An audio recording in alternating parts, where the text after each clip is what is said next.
السلام عليكم ورحمة الله وبركاته. بسم الله والصلاة والسلام على سيدنا رسول الله.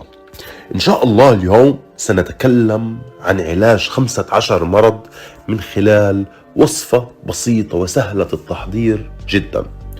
وصفة رغم بساطتها فهي مهمة جدا جدا. وأول الأمراض هذه هو فقدان الذاكرة والقدرة الجنسية.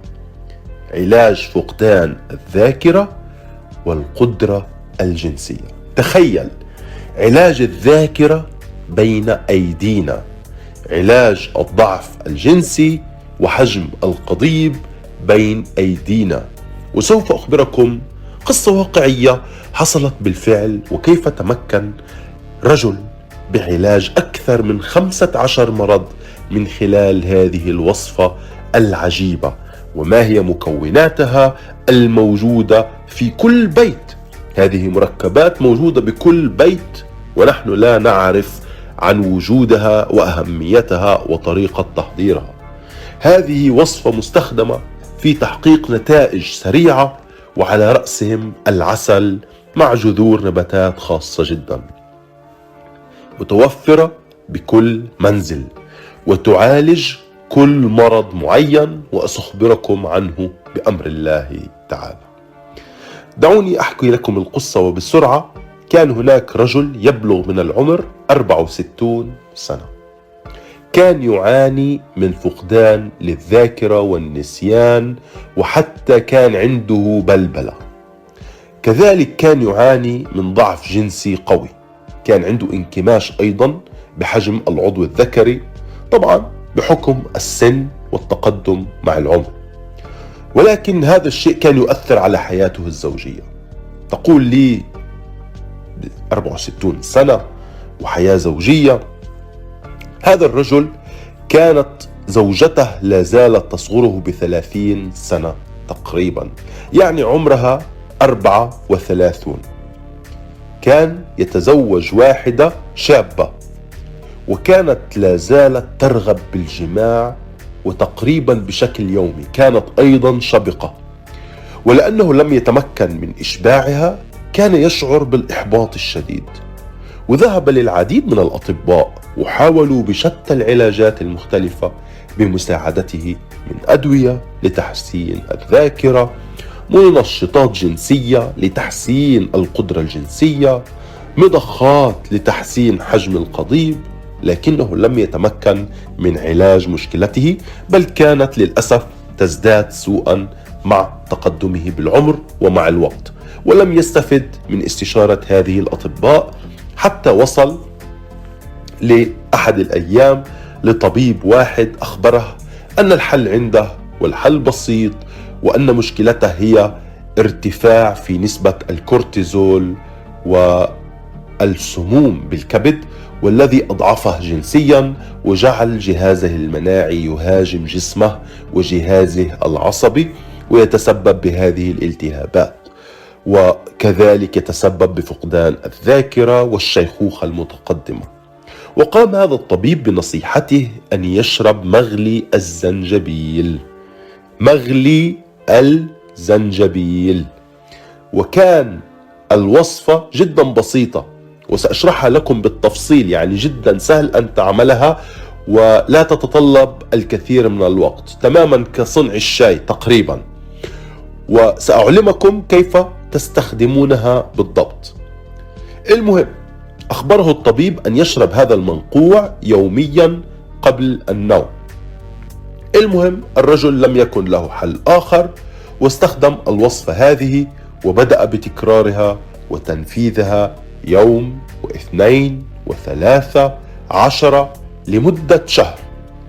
وبعد فترة وجيزة وجد بعد شهر ونصف بدأ يرى فعلا نتيجة، وبدأ انتصابه يتحسن من جديد. وكانت هذه من أوائل العلامات أنه يوجد تغيير جذري. كانت قوته ورغبته الجنسية تتحسن يوم بعد يوم، كما أن ذاكرته بدأت بالتحسن، أعراض البلبلة بدأت تختفي، كما أن عضوه بدأ بالانتفاخ، يعني صار حجمه أكبر، رجع لحياته الزوجية، زوجته تفاجأت، أخبرته أخبرني ما هو السر، يعني إلنا سنوات طويلة نعالج ولم تنجح، ماذا حدث لك؟ بدون أي نوع من الإحراج صارت حياته وبدون أي إحباط، بل العكس، كان من سعادة إلى أكثر ومن فخر، وصار عنده ثقة بالنفس أكبر، وذهب حتى للطبيب ليشكره وأخبره أنه بدأ يرى نتيجة إيجابية جدا جدا. المهم كيف تمكن من علاج مشكلة الانتصاب وكبر حجم عضوه وحل مشكلة فقدان الذاكرة من خلال هذه الوصفة. وما هو الزنجبيل وكيف نعمل هذه الوصفة بالتفصيل اليوم وبأمر الله سأخبركم. الزنجبيل أو الجنجر هو أحد النباتات الجذرية، يعني من جذور ومن عائلة الكركم والهيل، وهو نبات يمتاز بطعمه اللاذع والقوي، وله عدة فوائد ومتوفر بكل بيت تقريبا، يعني كل مطبخ يجب أن تجد به هذا الجذر، جذر الزنجبيل، لكننا نجهل فوائده ونبتعد عنه لأن طعمه لاذع ولأن شكله ليس جذاب، لكننا نجهل فوائده الكبيرة والعجيبة. وهو من النباتات الهامة في علاج المشاكل الجنسية، مثل مشكلة علاج الضعف الجنسي، مشكلة ضعف الانتصاب، والعديد من المشاكل. حسنا، ما هي الأمراض التي يمكننا علاجها بواسطة جذور الزنجبيل؟ وما هي طريقة تحضيره؟ كيف نحضر هذه الوصفة؟ أول شيء يحسن عندك الذاكرة ويحسن الجهاز العصبي.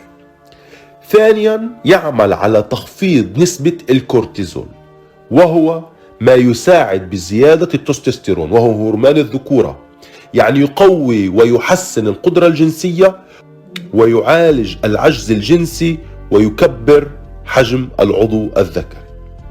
ثالثا يعالج عسر الهضم ويمنع إحساس الدوار. رابعا يعالج آلام المفاصل.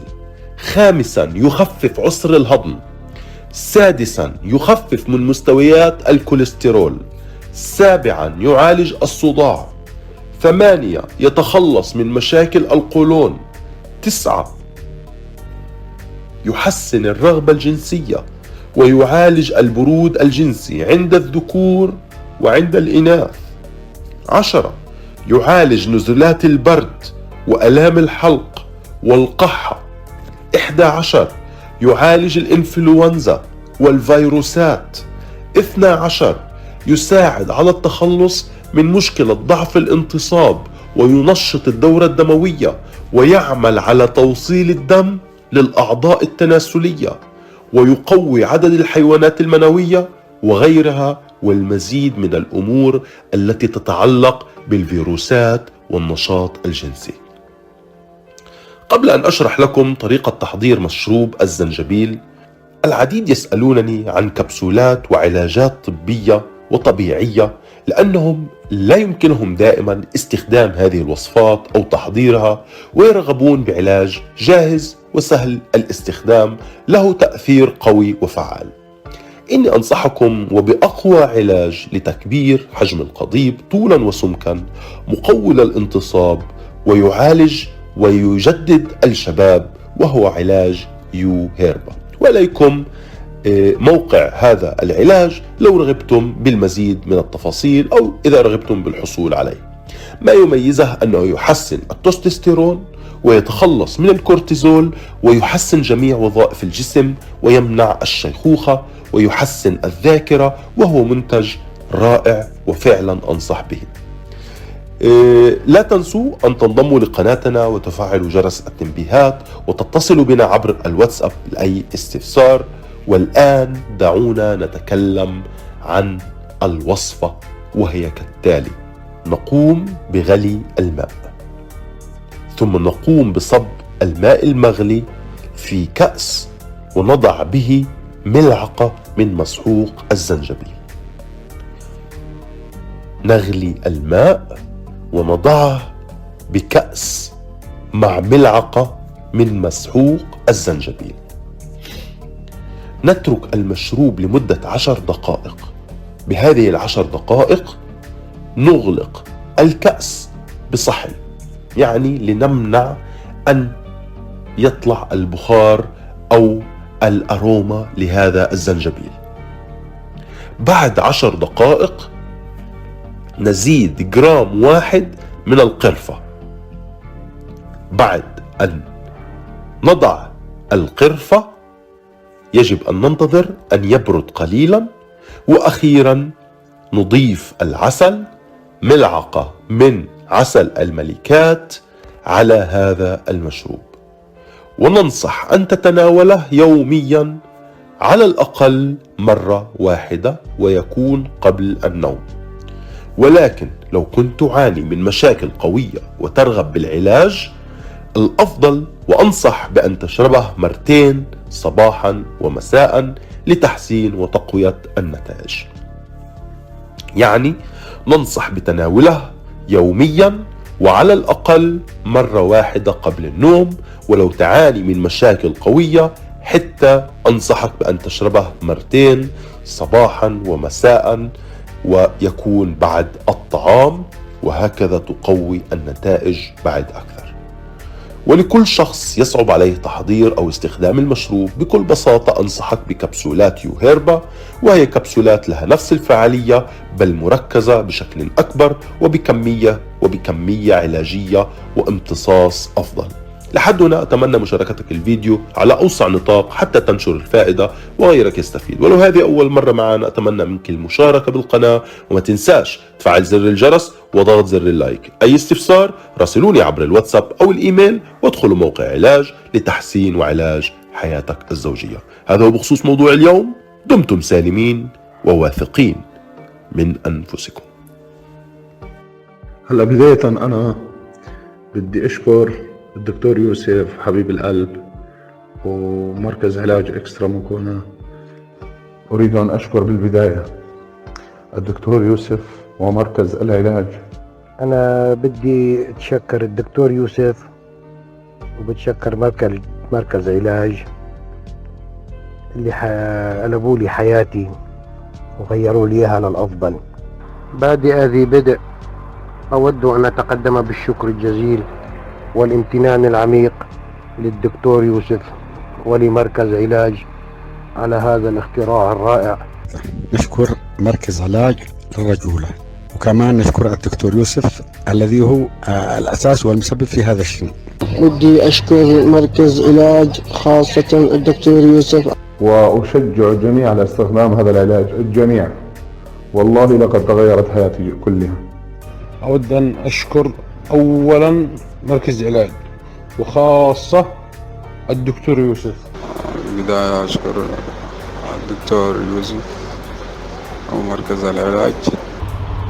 أحب أن أشكر الدكتور يوسف ومركز العلاج. يعني بدون مبالغة يعني ما في أجمل من هيدا المنتج بحياتي. ما مر علي، كتير تعذبت وكتير تخسرت وكتير دفعت.